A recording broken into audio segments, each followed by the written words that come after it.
Mesdames et messieurs, bonsoir et bienvenue dans le Journal des régions qui commence aujourd'hui avec des échos de l'éducation nationale à l'intérieur de nos terres.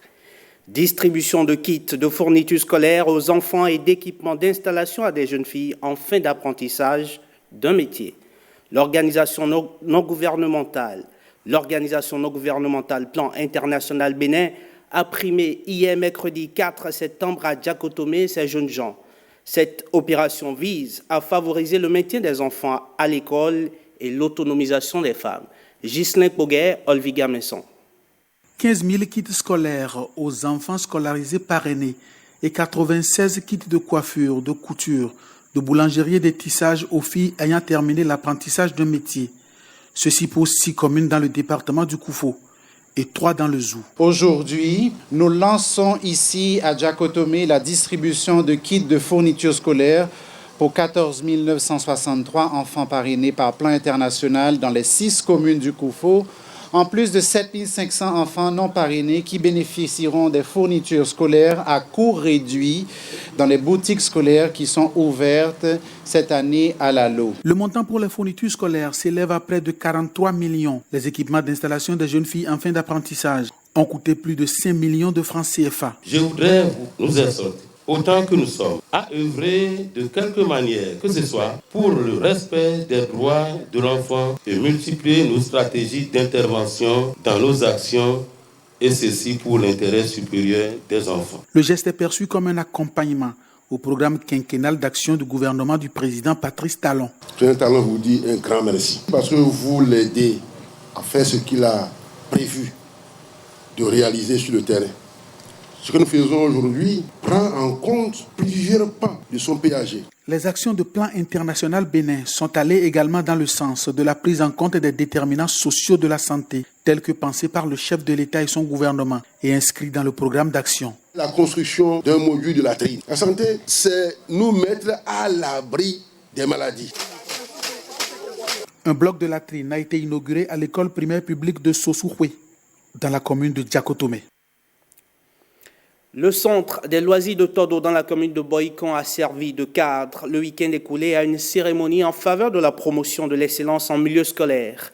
Des élèves ont été primés pour les bons résultats obtenus au cours de l'année dernière. Une remise de prix initiée par le secrétaire général adjoint du ministère de l'économie numérique et de la communication. L'objectif, inciter les élèves à être les meilleurs de leur promotion afin que des cadres compétents puissent en sortir pour poursuivre et accompagner les actions du chef de l'État. Michel Elegbey et Dorcas Tito pour le compte-rendu.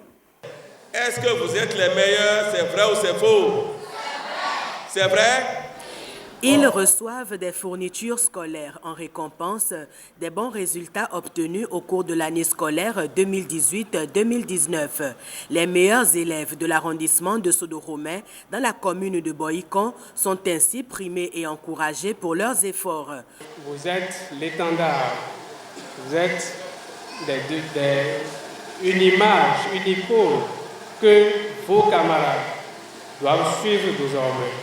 Ceci dit, vous ne devez pas perdre cette place. Ceux qui sont premiers chercheront à être toujours premiers. Les seconds, les troisièmes chercheront à monter, si bien qu'au niveau de l'arrondissement, on finira par être premier de la commune, premier du département et premier du pays. L'excellence est une bonne chose. Ça excite à l'émulation. Ça invite à faire des efforts, encore plus d'efforts.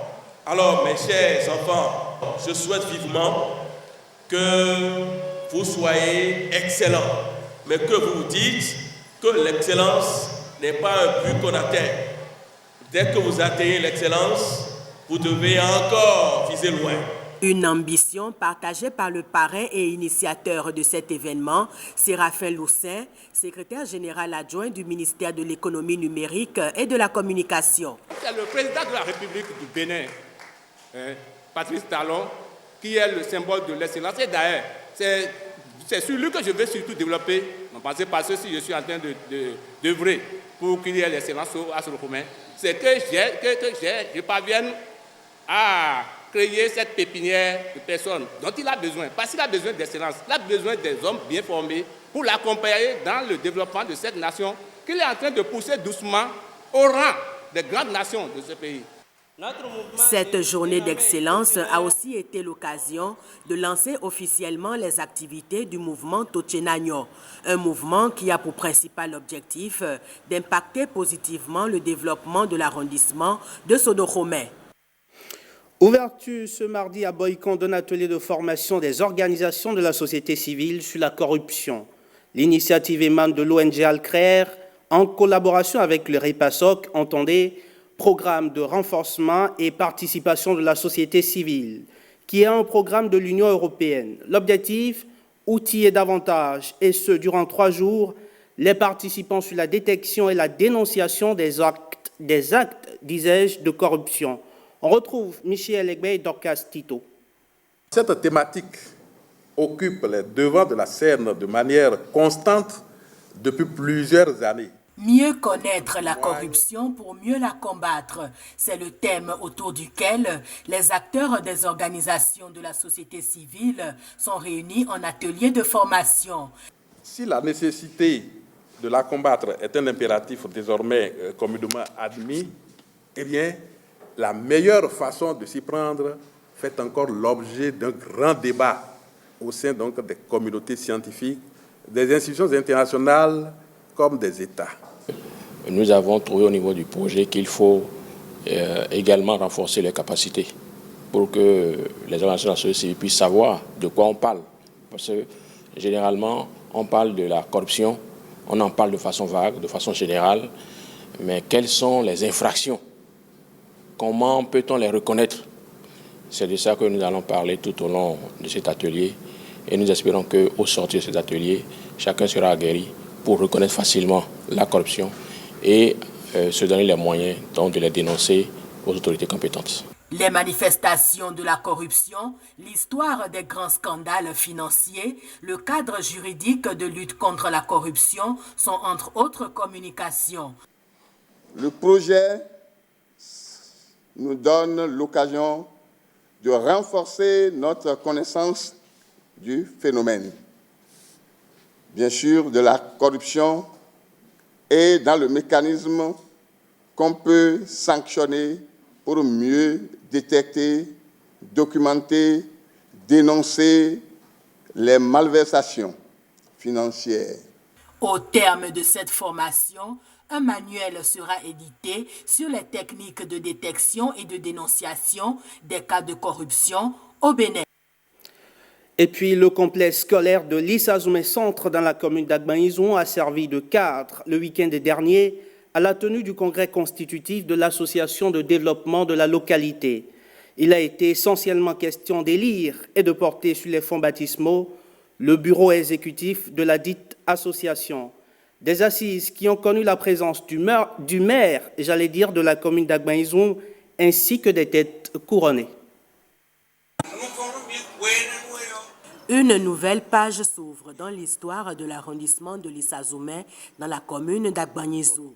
Les filles et fils de la localité se réunissent ainsi 19 ans après en congrès constitutif pour élire le nouveau bureau de leur association de développement. Face aux défis de la décentralisation et du développement à la base, il est impérieux pour tous les fils de l'Issazoumé de se mettre ensemble et de jouer un rôle d'acteur du développement de cette localité. Oui, il est temps pour nous de retourner à notre arrondissement, ce qu'il nous a donné. Mais pourrions-nous être acteurs et jouer dans une pièce théâtrale profitable à notre arrondissement, voire à notre commune, si chacun de nous continue de rester en marge? Non.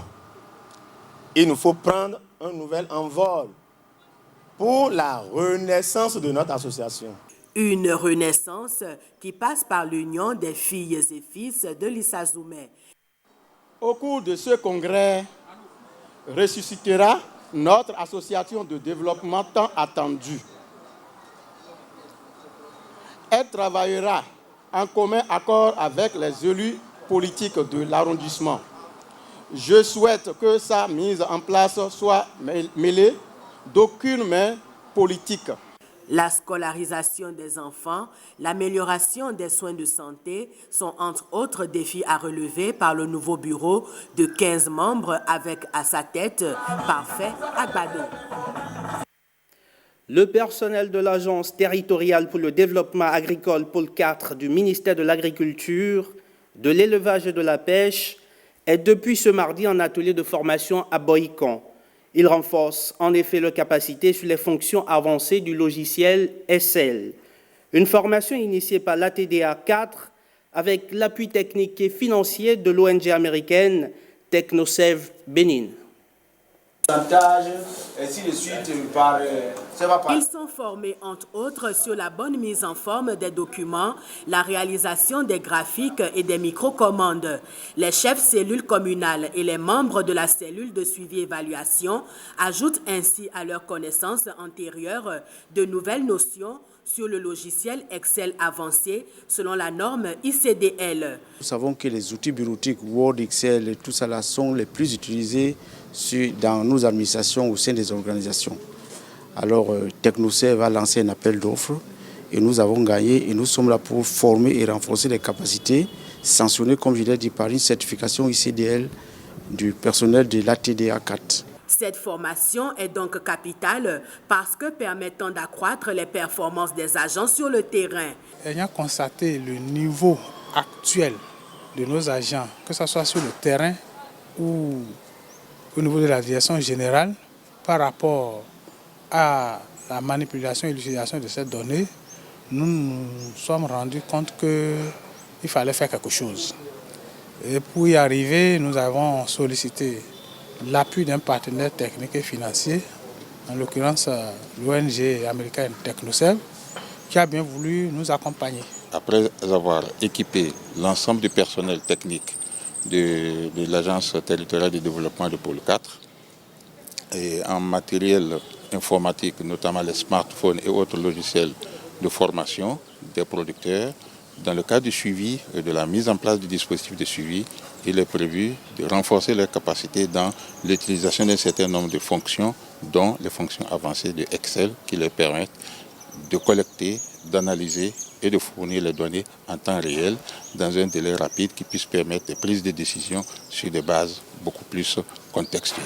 À l'issue des différents modules, les participants seront désormais capables de traiter efficacement des données sous toutes ses formes dans les fonctions avancées du logiciel Excel. Fin de ce journal des régions. Merci de nous avoir suivis. Prochain rendez-vous de la rédaction à 20h. Quant à moi, je vous retrouve à 23h30 pour le JT Soir.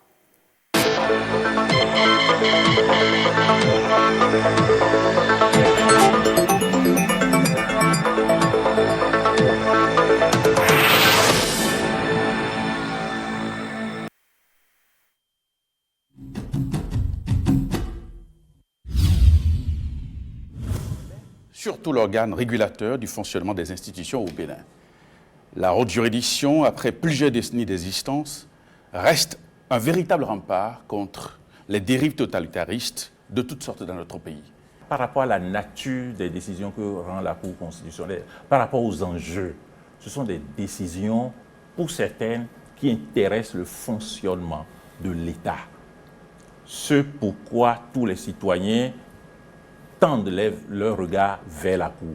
Il est tout à fait normal que pour certaines d'entre ces décisions, elles donc, mais qu'il y ait ce regard des médias. C'est le souci, encore une fois, de la transparence. Je voudrais vous dire que ce ne sont pas toutes les décisions qui font l'objet de ce que vous avez appelé la médiatisation.